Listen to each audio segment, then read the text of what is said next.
Le Sénégal satisfait actuellement son besoin énergétique principalement grâce au pétrole et à la biomasse. Il est prévu, dans un futur proche, que sa structure énergétique soit dominée par le gaz, avec le début de l'exploitation, mais surtout grâce particulièrement à la stratégie Gas to Power mise en place par le gouvernement.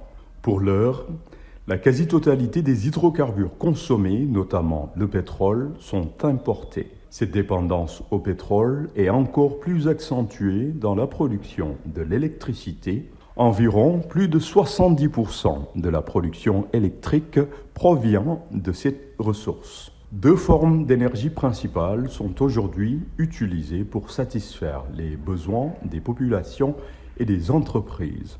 Les énergies non renouvelables composées de combustibles fossiles, pétrole et gaz, les énergies renouvelables avec le solaire, l'éolienne, l'hydroélectricité et la biomasse. Il faut noter que le pays se caractérise par une prédominance des combustibles fossiles dans le bilan énergétique composé comme suit: 60% produits pétroliers et charbon, 39% biomasse, 1% autres. Cela veut dire que les produits pétroliers constituent la plus grande part des consommations d'énergie conventionnelle. L'utilisation de la biomasse, 39% de la consommation totale, reste relativement importante. Le bois de feu et le charbon de bois sont essentiellement destinés à la consommation des ménages. Le bois de feu représente environ 65% de la biomasse énergie consommée par les ménages. Il faut noter également la part importante du gaz de pétrole liquéfié avec 7,8% de l'énergie totale consommée, soit environ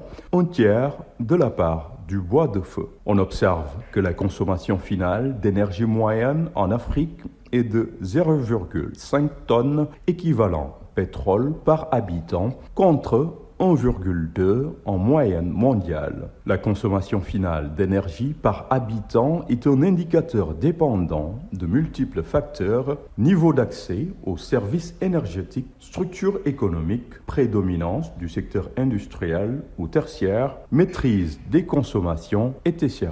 C'est pourquoi la souveraineté énergétique demeure l'une des préoccupations majeures des autorités du pays.